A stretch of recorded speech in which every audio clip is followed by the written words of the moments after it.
Welcome to the Emerging Civil War podcast. I'm Chris Mackowski, and joining me today from the great state of Louisiana is my friend Joe Ricci. Joe, how are you today?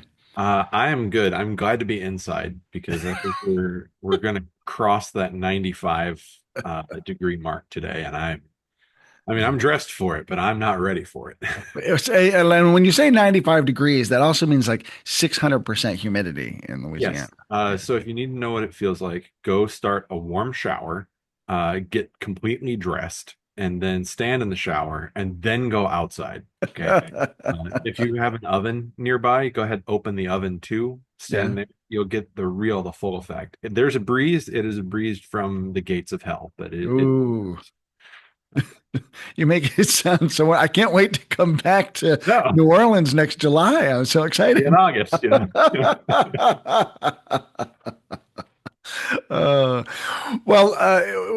I've asked Joe to join us today because he was originally supposed to speak at our symposium.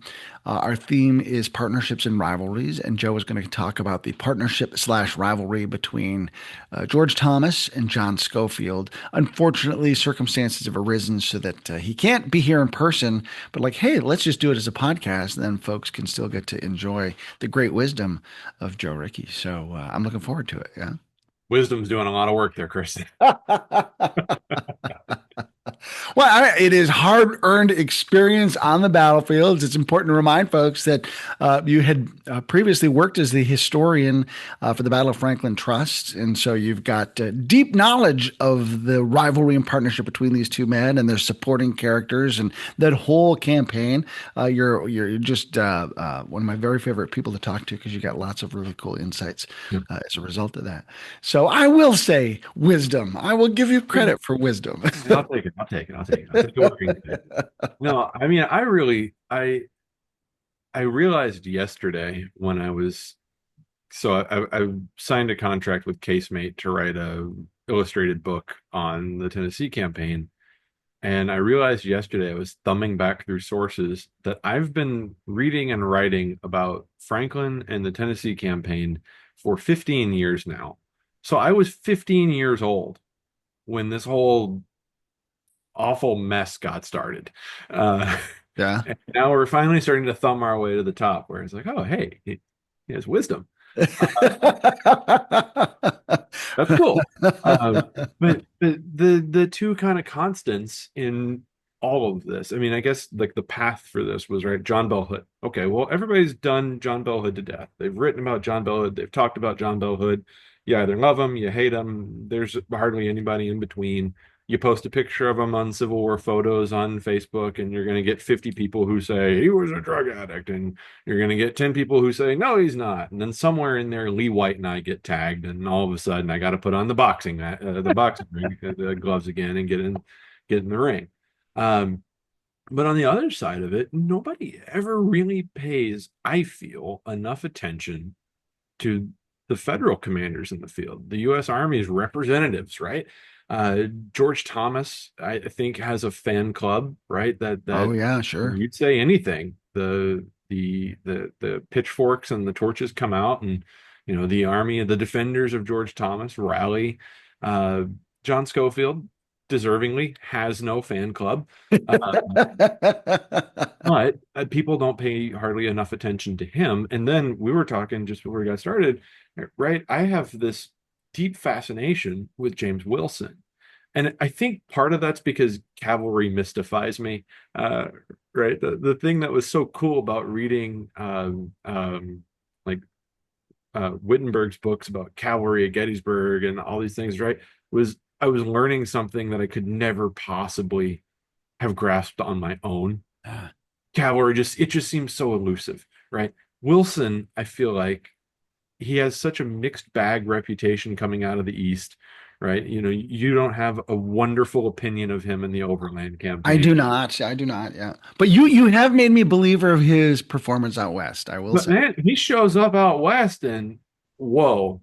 I mean, turns on the jets. He finally has, the support of a department commander who spends really 3 weeks waiting to get him refitted to unleash 8,000 cavalrymen on Hood as they retreat out of the state. But how do we even get to all of this? really goes back to September after Sherman captures Atlanta, and Thomas is dispatched by October up to Nashville to defend the Tennessee line as Sherman kind of plans for his movement south. So Thomas gets to Nashville and he inherits this command, largely the Nashville garrison, uh, about 8,000 men, and in name, the Department of the Cumberland. So he's got troops spread out all across the state. This is commanding kind of east and west. He's got blockhouses in East Tennessee, blockhouses along all the railroad crossings throughout Middle Tennessee. He's got fortifications down along the Tennessee River, and he's got troops in Kentucky, and he's got access to A.J. Smith's corps that's coming out of Missouri, who just, a few months earlier been down in my neck of the woods, sweating it out in the spring of '64 with Nathaniel Banks and the Red River campaign. So hardened veterans, all of them, but they're everywhere. And the one soldier that he can rely on, the one subordinate he can rely on, is John Schofield.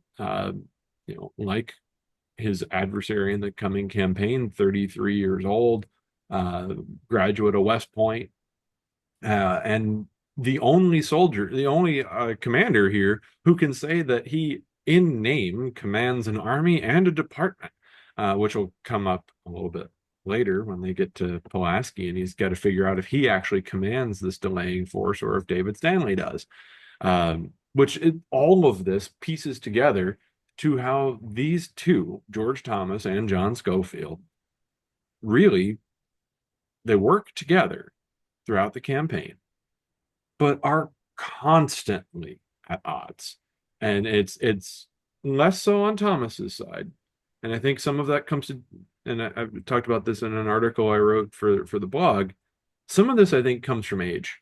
Thomas Mhm. is too old to care, right? Oh, this young guy, he wants to fight for my command. Well, he can't have it. He's not going to supersede me. There's a sort of confidence that comes with it. There's also a sort of, I think, really just lack of patience for it. He's over. Okay.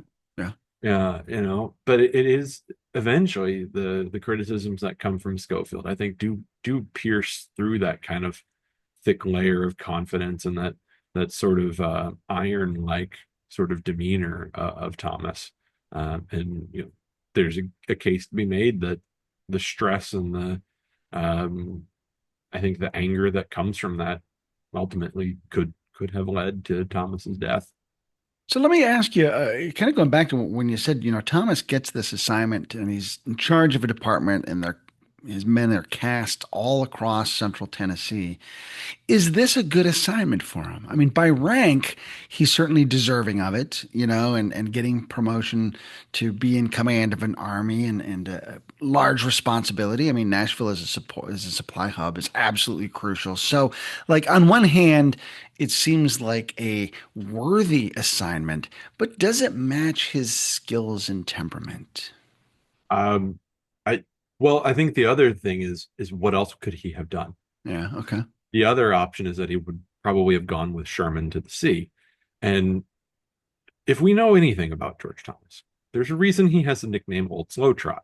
It's not because he's so painfully slow and that's what's going to have problems with him around Nashville. It's just that he moves a little bit slower. The Army of the Cumberland has always been one that, and I guess the best analogy to think of, right, is World War II scholars and readers will appreciate this. Think about the Soviet Army and all those offensives against on the Eastern Front. What they do, though, it's slam into the Germans with hundreds of thousands of men, and then they deplete that force, and then they kind of pull back, and they strengthen themselves again, and they unleash another hammer blow. That's kind of how Thomas uses the Army of the Cumberland, right? He concentrates his force, masses his artillery, masses his infantry, masses his cavalry, and unleashes a giant punch, and then kind of pulls back the next punch. He gears himself up, gathers a lot of momentum, and then punches again. Sherman's going to be on a sustained campaign, offensive operations throughout Confederate occupied Georgia.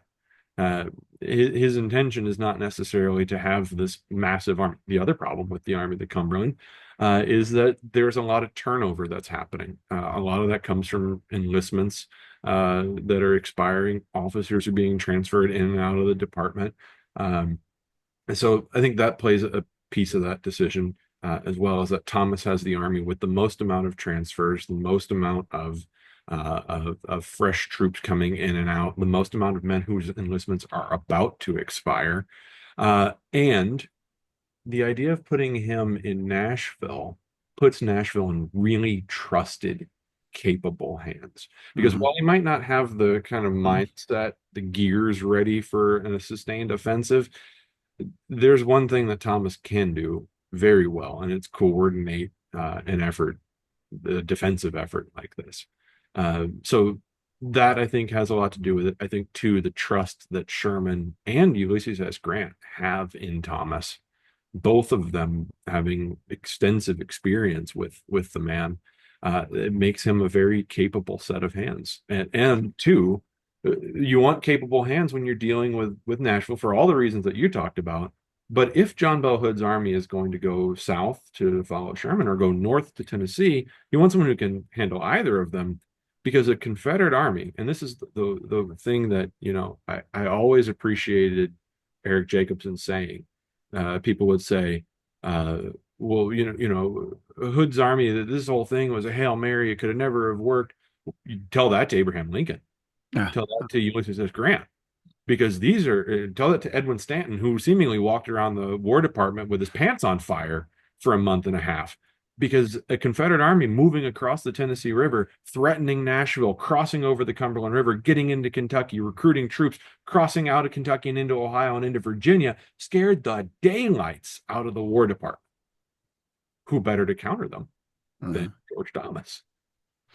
And you mentioned a second ago, like the trust that Grant and Sherman had in Thomas. And there's a whole cottage industry of folks out there who are like, oh, Grant didn't like Thomas, and Thomas gets a short end of this. Blah, blah, blah, blah. Give us a quick little thumbnail sketch of that Grant Thomas relationship. I think a lot of that comes from the this cycle of promotions, right? Thomas gets passed over and passed over and passed over, and there's the line, right? Yeah, everybody knows it. The Virginian can wait. Okay.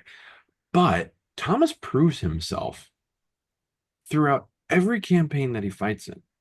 He's there's a newspaper, it's actually December 64. There's a newspaper account that says he won us our first victory and our last, right? The first victory in the Southwest at Mill Springs, right? And Yeah. then last at Nashville. Um, but over time, I think it's not necessarily maybe Grant's implicit trust of Thomas that we question, but it's the opportunities for Thomas to have this command, and much of that comes from Sherman saying, Thomas is our guy. Yeah. Yeah. I will send Thomas to Nashville. And Grant even says, Sherman says to Thomas, we leave Tennessee in your trusted hands, right? Um, Grant understands full well, though, that Thomas is getting to Nashville and has very limited a number of troops and resources at his disposal. Now, he has access to getting these men, but on the ground, 8,000, Yeah. 8,000 soldiers to defend the city with. And he's also got mixed in there civilians who are still in the town. He's got a lot of government contractors. Another thing that he has, in addition to the garrison, are all the sort of the long tail of the army, all the logistics roles, all the quartermasters, all the supply officers. They're all there. And while he gets the command, by the time we get through, let's say mid-November, early December. So Franklin is Spring Hill and Franklin have already been fought, but Nashville hasn't come on yet. Thomas kind of digs his feet in on needing time to get the army prepared.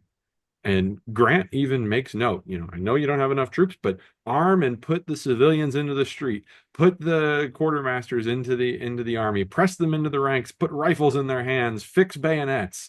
And there's this sense of like putting his thumb on the scale where Grant just wants this thing to be over, right? He wants the campaign to come to an end naturally, but he wants Hood's army to be destroyed. And it's the one time where you really start to see that strain of I trusted him, I trusted Sherman, I believed he could do it. Can he do it? And this is where that doubt starts to creep in. And I think that goes back to the seriousness of the threat that Hood poses. for all Yeah. the people for so long who said that none of this could have mattered to anything, boy, it doesn't seem like it. Yeah, yeah, and that always it strikes me as funny because Grant basically loses his patience, and puts the pressure on Thomas. But that isn't any different than Grant unable to get at Vicksburg, and the pressure is getting on him. And Grant's got all these legitimate reasons why he can't get at Vicksburg during this early part of '63. Uh, but critics don't particularly care, and Grant's like, yeah, give me some grace here. And Yeah, Thomas needs that same sort of grace, and suddenly Grant's not, Grant has none of it left. none of it left, right? So it's like, Well, okay, and two, what's so frustrating about it is that Thomas has been wiring to Washington saying, I need horses. yeah, And this is documented across the entire state and even in Kentucky. There's a shortage of horses. The Army has gone through, the United States Army has gone through and requisitioned all of the horses. Uh, so that there's what you find is few and far between. Many of them aren't fit for Army service. To the south, well, the Confederate Army is requisitioning up horses and draft animals wherever they can. So he has a legitimate concern in that he does not have enough horses to refresh, to freshen the mounts and to refit Wilson's cavalry. Add on to that that by the second week of November, the weather just falls apart. yeah, right. And he's saying to Washington all the time, like, as soon as the weather lifts, as soon as I can move my troops, and I've spent many a winter in Middle Tennessee, it can be 60 degrees one day and pleasant and fine. And then the next day, you can hover just above freezing. And then 2 days later, you're trying to figure out where the sun went because it's just gray and gloomy. It's raining constantly, and you're not freezing yet to where you're getting snow, but you're getting that kind of glassy ice all over everything. Yeah, You can't move an army in that. And there's something in that you cannot express to Grant or to Stanton or to Lincoln. They without being on the ground, they could not have appreciated what Thomas was talking about. yeah. So how does Schofield fit into this whole scheme then? As Thomas is getting himself established in Nashville and trying to figure out what it's going to take to defend it properly, and just assessing his situation. Um, put Schofield into our picture for us. So Sherman will also send away from his army the 23rd Corps, the Army of the Ohio, which is, as Schofield will tell you, a corps, an army, and a department. He's the only general who commands all three. Uh, this is what I mean, the egotism, right? Yeah, right. But he sends away the 23rd Corps of the Army of Ohio, which is necessarily three divisions, but only two of them are going to be super active in our campaign. And then the other corps that he sends off is the 4th Corps of the Army of the Cumberland, under the command of General David Stanley, formerly Oliver Howard's corps. Stanley gets command and moves his corps up towards Chattanooga. Schofield sort of kind of meanders through northern Alabama and then moves up towards Pulaski. But the goal here for these two armies, these two corps, right, is to form a junction and try and slow down Hood's progress towards Nashville. Because by mid-October, October the 5th or October the 8th, Hood fights at Allatoona Pass, and then just a few days later makes his decision to turn the army into Alabama. They get to Galesville. Sherman says, never mind, turns south. Hood starts moving towards the Tennessee River, and it becomes pretty clear that he's targeting probably one or two places. It's either going to be Nashville, maybe it'll be Chattanooga, and then like a close ringer for a third option might be Murfreesboro. So a blocking force to buy Thomas time to get troops together is badly needed, and the 4th Corps and the 23rd Corps come together at Pulaski. That brings us to our problem. David Stanley and John Schofield are both major generals. Their commissions date back to the same day. They have the same in terms of rank and structure. There's no difference between them. Neither man has more or less experience. But Schofield makes the case that because he commands what, Chris? A corps, an army, And a department. that he gets seniority because Stanley only commands a corps. Uh, and Thomas essentially just kind of acquiesces, right? Like, okay, fine. Whoever wants to command it, just command it. And that puts Schofield in charge of 28,000 men between his corps and Stanley's Fourth Corps. Um, he also gets by November the 14th news that James Wilson has arrived with his cavalry. So it's not really until the 22nd or the 24th of November that the three kind of pieces of this blocking force come together. That's Wilson's cavalry, really Hatch and Croxton's divisions, and then the 23rd Corps and 4th Corps. By the 26th, they're in Columbia. And by the 29th, they're in Spring Hill. And by the 30th, they're in Franklin. So you can see really quickly this thing might have been slow for a few weeks moving towards the Tennessee River, trying to figure out where exactly Hood might be. It all of a sudden starts speeding up. And Thomas needs time. Even by November the 30th, the same day that the Battle of Franklin is happening, he still doesn't have his entire army there. Right. You know, John Scofield, when he shows up on the morning of December the 1st, represents the army. He's 30,000 men, right?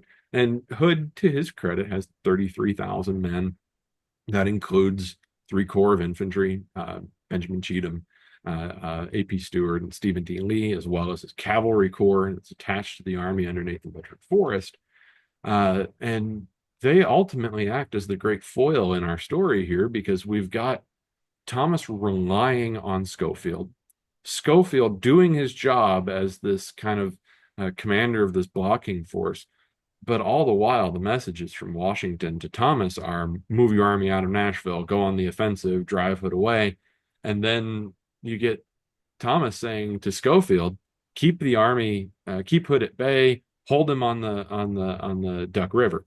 Well, then he has to give up ground on the Duck River and he falls back to Franklin. Hold him at the Harpeth. Hold him for 3 days at the Harpeth. And of course, Schofield says, oh, I will not hold for 24 hours. And by the morning of the 1st, you know, the lead elements of his army, having defeated Hood at Franklin, are starting to arrive in Nashville. And that's where the rivalry really heats up. And we should go back a few years too. These two guys have always had a complicated relationship. Mm-hmm. And you know, some of this is a lot of, I think, supposition, right? Um, there's the board of inquiry that's formed at West Point for the expulsion and then the readmittance of John Schofield. One of the officers who sits on that board is George Thomas. He's one of the officers who votes to sustain Schofield's expulsion. He's overridden. Schofield graduates in 1853 instead. So he's a year ahead of the actual class he graduates with. And you know, there's some reason to believe that Schofield had always held that against Thomas. But Donald Conley, Schofield's biographer, says that the relationship between the two men had always been right, but never more than cordial. But as we talked about with Grant and his strain with Thomas, I think there's a little bit of that same strain with Schofield. You're kind of asking me to do the impossible here. Yeah. You know, Wilson's cavalry is not really ready yet. Hatch and Croxton were in the command, and he basically says when he showed up, he had to piece the command together. Add to that he's fighting against what seems to be a 12-headed dragon in Forest, because he's everywhere. He's east of the army, he's west of the army, he's screening the center of Hood's army as they make this advance. And you wouldn't be out of place to say that maybe he's got 10,000 cavalrymen under his command, because they seemingly are everywhere.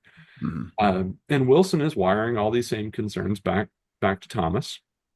All the while, Thomas is trying to build his cavalry force there for Wilson to take command of, and trying to get A.J. Smith over from Missouri. They get to St. Louis. They then have to take the boat by river. They navigate all the way to Paducah, Kentucky, and eventually they'll be able to make their way down the Cumberland and disembark in Nashville. But it's tough going to get there.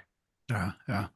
So, and I want to go back to just touch on one thing you said too about the Thomas Schofield, and it was right but not cordial, and that actually made me think of the initial meeting between Thomas and Grant when Grant shows up at Chattanooga. And again, they're cordial enough, but a lot of hay gets made out of the fact that Thomas isn't like, "Oh, how are you?" and super open and warm and welcoming. Like part of it, I think, is just Thomas's personality. Yeah, he's definitely a member of the Stoic Club. Yeah, You right, right, right. know? So, so and I also find it interesting because you mentioned that one of Schofield's jobs is to serve as a blocking force to delay Hood.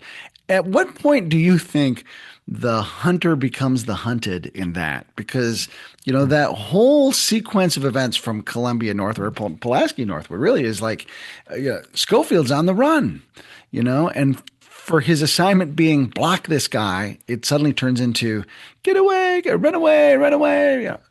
But I don't know that his assignment ever changes, right? Yeah. His orders from Thomas are delay, delay, delay, delay.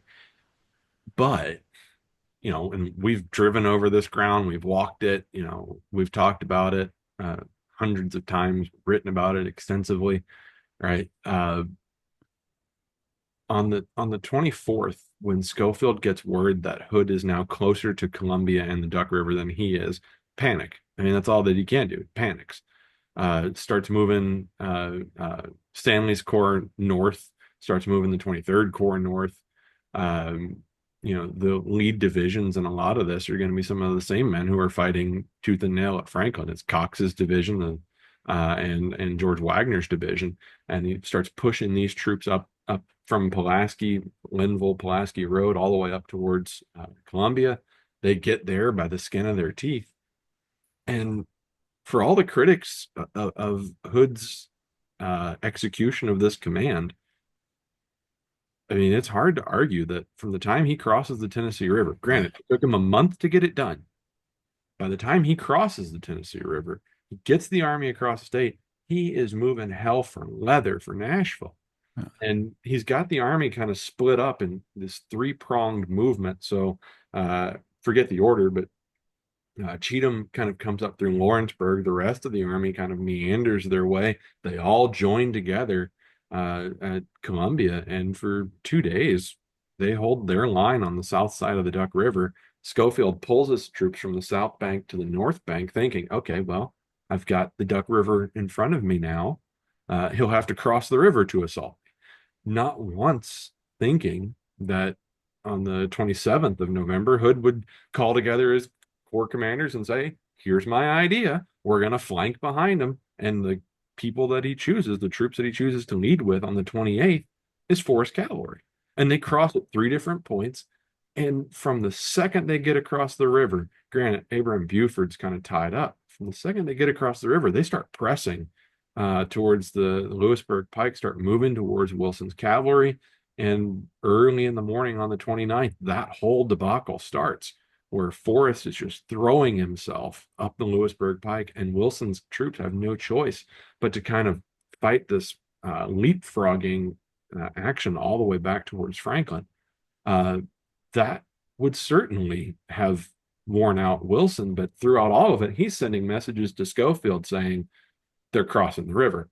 So Philip Sidney Post Brigade gets sent out to do a reconnaissance, and what does he see? The tail end of the army crossing the river. Now Schofield has to act fast, but he's still got this expectation from Thomas that he's going to hold Hood at bay. Well, the only way to do that is to stay in front of him. So he's got to pull out of Columbia. He starts moving north. Then we get to Spring Hill.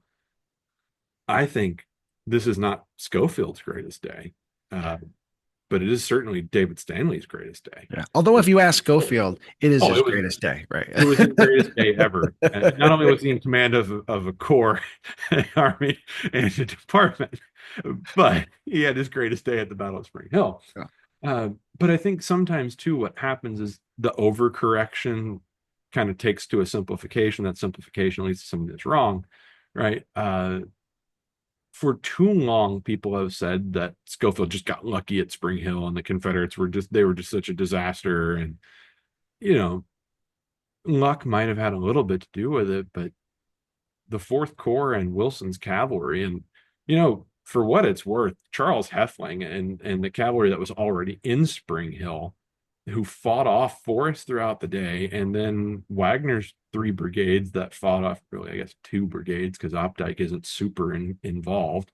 But Lane and Conrad's brigades should, I guess, say Lane and Bradley's brigades fight off Pat Claiborne's division. They fight off the balance of Cheatham's corps when they show up.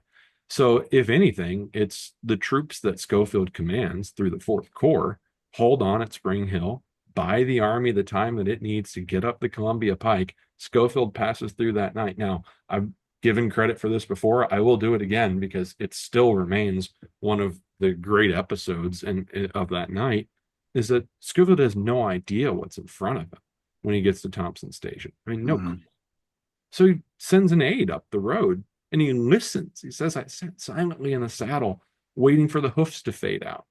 And that's how he knew the road was open. I mean, granted, I don't want to be that staff officer finds out that there is something up front. That's But and he gets to Franklin, and the first thing he does once he gets there, tries to figure out how to get the army out of there, then turns his entire effort towards building ways out of Franklin, accesses of retreat.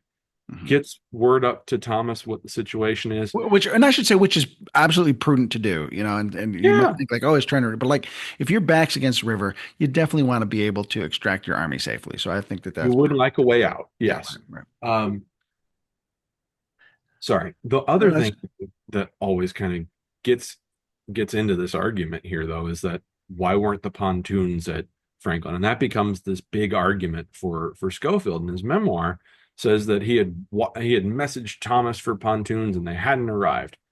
That is sort of true. There is a small problem, is that John Schofield does seem to disregard the fact that when he was in Columbia and he used those same pontoons to cross over the Duck River, that he had them dispatched down the Duck and destroyed. hmm, So Thomas gets this message for pontoons. He's like, I sent them. You already used them. yeah. It's not my fault. So there's this kind of argument that blows up out of that. So now Schofield has to engineer his way out of this problem. Pontoons come back to bite Thomas later too. But uh, he gets across the river, starts to work on the fording of the river, constructing these bridges. And if you say anything good about John Schofield at the Battle of Franklin, there's gonna be someone in the comment section that says, "Well, all he did was build bridges." Yes, because I'm going to be very honest with you.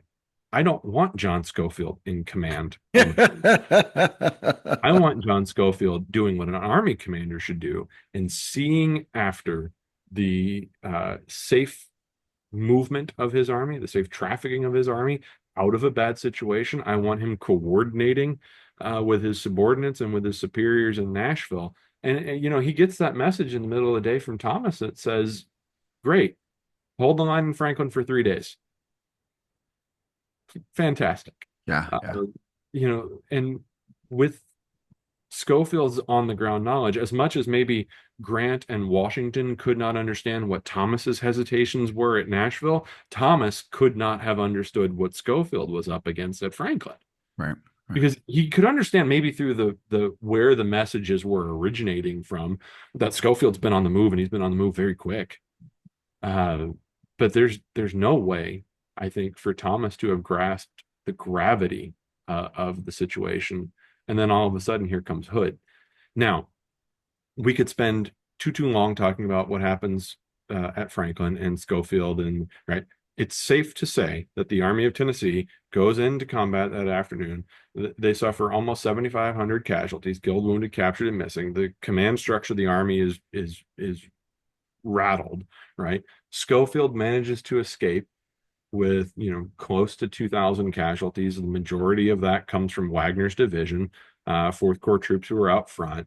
But by and large, the Army's unscathed. They get out of Franklin, get to Nashville, and Schofield can get there and with some confidence say that he's dealt a devastating blow to the Army of Tennessee. Is The it? only, the only problem is that when he gets there, George Thomas doesn't greet him and go, "You have done it, you great hero, you sainted one, you're so wonderful." Because not only do you command an army for you have also destroyed Hood, and to you goes all the. He doesn't do that. Instead, he just puts Schofield in positions. Great, you're here. I need your troops. You're in command of this of your 23rd Corps. Uh, Thomas Wood now, because Stanley's been wounded at Franklin, Wood will have command of his 4th Corps, and both of you report to me now. And he places Schofield in line. There's a little bit of gratitude shown to it, but I mean, other than that, Thomas knows he still has a job to do. Yeah, yeah. So, is there a point where Schofield, once he got the army across the Harpeth, could he have held that line and kept Hood on the south bank of the Harpeth for any length of time?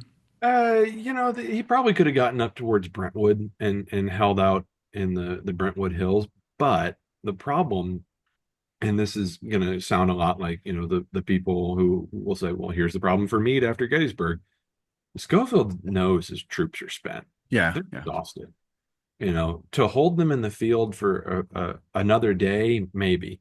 Another 3 days, probably not. Any longer than that, yeah, I don't know how much longer they could have stayed in the field. Supplies and ammunition were ready and coming in from Nashville, but you can only supply and give bullets to men who can fight. And yeah. if they're hungry and they're tired, there's no way of getting around that. Yeah, yeah. And of course, they've been marching and fighting for days. So, the state of the army is certainly pretty rattled then after that big battle of Franklin. So you then say that Schofield, kind of the real source of this rivalry between Schofield and Thomas, then kind of springs up once Schofield shows up and he doesn't get all glory to thee. And, we got a job to do. Did these guys work okay during the Battle of Nashville together? Well, well, no. The partnership has now become the rivalry. Yeah. Um, so when Schofield gets to Nashville, um, like I said, he's just put in line, and Thomas starts to get reinforcements. It's just a few days later, and Smith's Corps will show up. So he's got 10,000 men from Smith, 10,000 or so from Schofield. He's got about 14,000 or so from Wood's Corps.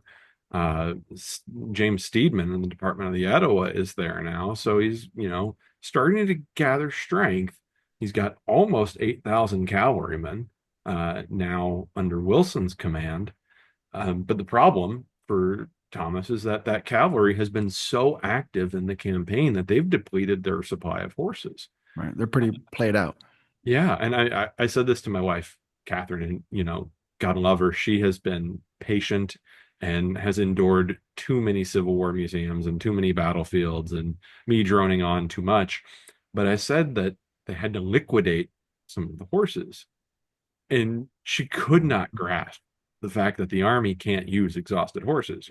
They're wore out. They're wore out. Time to do something else with them. Put them in move them to wagon trains, or you know, to the glue. Yeah. Uh, and couldn't grasp it. But Thomas is there trying to get horses, trying to get saddles, trying to get equipment for his cavalry. And throw in this wonderful fact: Richard Johnson, one of the cavalry division commanders, has been commanding troops who are equipped as infantrymen, but who don't have the proper equipment to actually ride their horses. So they have to get fresh saddles. They have to get new weapons because they've been carrying, muzzle loading rifles this entire campaign. They're going to be switched over to carbines. So all of this takes time. And that time kind of starts to filter into by the time the weather starts to get bad. Um, November and December are typically very rainy. December is not necessarily cold, but it gets cool. And then you get these little snaps of winter blast, and one of those sets in right there in the second week of December. And like I said in the beginning, it could be 60 degrees one day and then cold and rainy the next, and then it's iced over. And Thomas is now paralyzed by the fact that he's still waiting to get his cavalry outfitted. By the time they're ready, He's got plans to attack. He's already talked with all of his commanders. He knows how he's going to coordinate his assaults. It's going to be Wood and Steedman on the right. They're going to press the Confederate right and hold them in position, while Smith and Schofield and Wilson pound the left of the Confederate line in. They'll destroy the Confederate works at Nashville. Knows exactly how he's going to do it, knows exactly what time they're going to set off. And then dawn breaks and, the battlefield's covered in snow and ice and there's no way to do it. Yeah. Uh, so then it starts, right? The delays have now frustrated Washington, have frustrated Grant, to the point where now he's sending messages every day. You must attack, you must do something, move your troops into the field, take the offensive. Uh, and it's right around the same time that Schofield starts to send messages to Washington too, where he's talking about Thomas's slowness or his perceived slowness. Thomas is just telling it as it is. He cannot move this army. And then the messages get really intriguing when Edwin Stanton, yes, everyone's favorite, Edwin Stanton, and Henry Halleck. I mean, if you want like a bunch of gossipers all in one room, you got it. You got Schofield, you got Halleck, and you got Stanton. And They're like a bunch of middle school girls with big beards, except for Halleck. But like they're big just, eyes, yeah, and just right? like yeah, yeah, yeah. But they start, this kind of cycle of messages, and Stanton messages to Grant, and Halleck is mixed up in this too. Says, should we not replace Thomas with Schofield? Um, and there seems to be this kind of looming shadow over all of this when Thomas calls all of his corps commanders together, and they're having this kind of council of war, and he's asking what he should do. And he offers, should I resign command of this army? Should I turn over command of this army to another subordinate? Um, Everyone notes, and James Wilson, had to mention him, right? Got to sing his praises because now he's got what he wants. Wilson's in the room, and he says he knew that the intrigue must have come from Schofield because he remained silent. Okay. Now Schofield in his memoir says, "Well, I spoke up first, and I advocated for continued offensive." So I guess it's a matter of who's who. But James Steedman even says that. So you've got Steedman and Wilson against Schofield, so it's their word against his. But two against one, I tend to kind of favor that one, and to know that these messages have come from him to Washington. Right. But Thomas knows that now, and I think that there's a lot of hesitation from that point forward. But then the real blow, right? So Nashville's fought, and then the pursuit starts, and Schofield isn't really being used in the pursuit. It's going to be Wood's column that's going to go after them. So the Fourth Corps goes, Wilson's cavalry goes, and Schofield and Smith kind of come behind. But the vanguard of the chase is going to be Wilson and his cavalry. He's spent so long getting them ready. Now he has them, and from the 17th to about the 22nd or so, that pursuit is relentless. But mistakes with pontoons being sent the wrong direction, I said pontoons would come back to bite him. All that slows down Thomas. And what does Schofield start doing again? It's the same thing. Well, a better general, a more capable general, a more energetic general, a better educated general, a general who looked to his educated subordinates, referencing the fact that he is the most educated of all of them. He would look to me for this, would not have made these same mistakes, would have pursued more aggressively. And then the big kind of hammer drops when Schofield starts to talk about how he was really actually the hero of the Battle of Nashville. Oh, yeah. Because even though his corps wasn't necessarily heavily engaged, he had done all the hard fighting for Thomas in the previous weeks, right? So he had beat him up at Columbia and beaten him up at Spring Hill, and he effectively destroyed the army at Franklin. So really, all Thomas did was kind of thrash up this remnant of an army, and really all glory should go to Thomas. That certainly is not the way that Washington saw it, because for all of their kind of pettiness and bothersome burdens that they were throwing onto Thomas's shoulders, by the 22nd, they recognize the fact that Thomas actually has done it. He's destroyed Hood's army, if not entirely to the point where they're not going to be effective. And by the 24th, these recommended for promotion to the rank of Major General over John Schofield. Uh, Uh, so this is a permanent Major Generalcy in the regular Army. And Schofield might have been a little peeved that he didn't get it, that Thomas did. But this is part of a much larger picture because I don't know that Grant necessarily is going to turn and put Schofield in command of this larger army as part of his grand strategic vision for how the war will end. But he is going to put Thomas there. He is yeah. going to put that trusted, capable set of hands. And as soon as that happens, how do we know that Schofield's frustrated with it? He starts sending messages to Washington again, this time asking for a transfer out of Thomas's command somewhere else. This is not some I want to go and finish out the war and put the war to fight the army one last time. This is I want to be where the victories and where the surrenders are happening, Yeah. and that all looks like it's shifting to the east.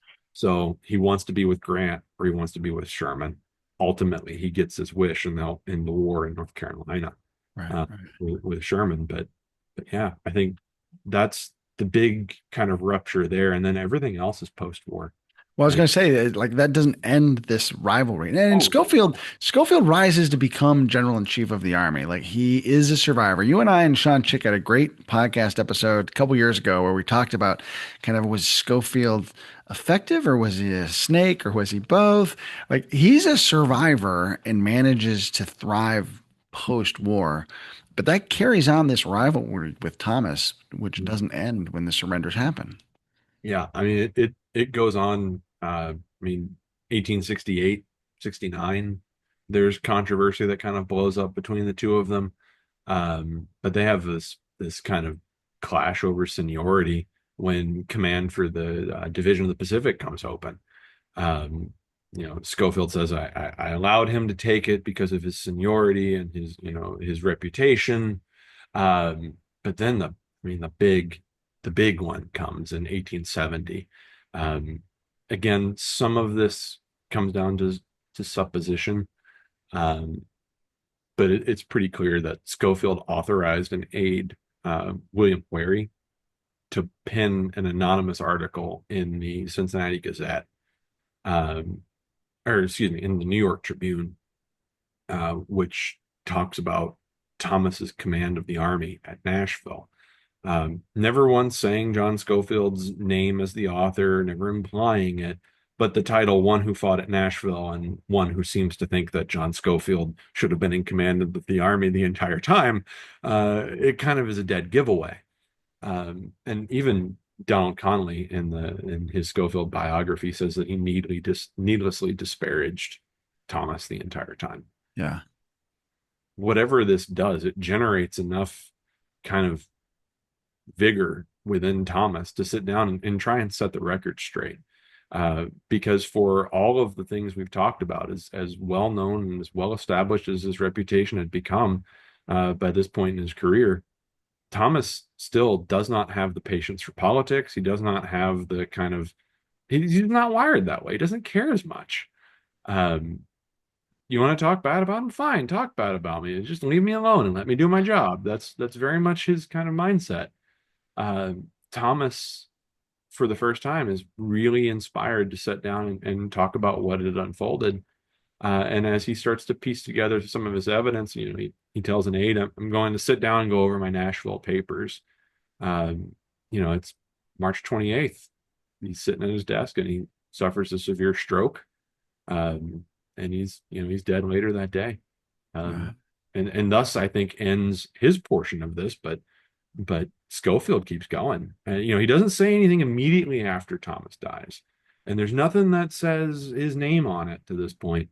But in 1897, when he puts out his memoir, uh, he includes a lot of really, I think, suspect summations of Thomas. But maybe the worst is that he says that Thomas, he did not possess a high degree of activity of mind. He essentially mm, calls him stupid. wow. And then he says that he could not have been able to foresee or provide for all the exigencies of military operations, nor did he have the mathematical talent required to estimate the relations of time, space, motion, and force. Nothing quite like John Schofield, who I will remind you commanded an army, a corps, and a department. Okay. And he had an incredibly flexible shoulder that he had developed from patting himself on the back, Yeah, he's uh, very good at that. very good at. And so, for all the credit that I give John Schofield for fighting and winning in the Tennessee campaign and bringing Hood to his heels at Franklin and Spring Hill and Franklin, I mean, he does all of that as a subordinate to George Thomas. Yeah. And Thomas manages to not only survive long enough to get his reinforcements to Nashville, he fights an impeccable 2 day battle that leaves the Confederate Army routed, scrambling, running back down the Franklin Pike. They don't regain composure until they get to, really, you could argue, till they get to the south bank of the Duck River. And all they can do at this point is retreat. Mm. And Thomas stays on them the entire time. Yeah. And Wilson, to his credit, stays on him the entire time. I was talking with my dad about this. You want to know how Wilson's final campaign starts against Forrest? Look at December of '64, because he has got Forrest dead to right, Yeah. and he just stays on him, and those two fight through the end of the war. Uh, Mm. so yeah, there's the partnership that became the rivalry, and ultimately ended up, we have a fan club for George Thomas, Yeah. Right. Right. taking applications for John Schofield. And again, like Schofield, I think does deserve credit for his performance, and as a general in chief of the army, perhaps one of the most consequential generals in chief of the army. Modernizes the army. I mean, Modernizes the army, right? But like he just needlessly stirred up a whole bunch of crap, yeah, Jeez. I think so much of that is ambition, Yeah. right? Yeah. That's he was ambitious from the minute he got to West Point, and some people want to serve the country, some people want to serve themselves, and I think he had, kind of a splendid mix of the two. Yeah, yeah. So, yeah, I think it also is kind of a nice little coda to the story that if you go to Grant's tomb in Riverside Park in New York City, there are busts of various generals that surround his crypt and Julia's, and among those busts is George Thomas, Mhm. but there's not a Schofield bust on there. Yeah. So. Well, Joe, thanks so much for spending some time unpacking this partnership rivalry. It's been always a pleasure chatting with you. Enjoyed it, and always good to see you. Sorry I can't make it there, but I feel like there's going to be a good mix of speakers this year, We'll have a great mix, and of course, we'll get you back out here at some point. So, all all right, right. pal. I'm Chris Mackowski on behalf of Joe Ricci for the Emerging Civil War podcast. Thanks for being with us today. We'll see you online and on the battlefield.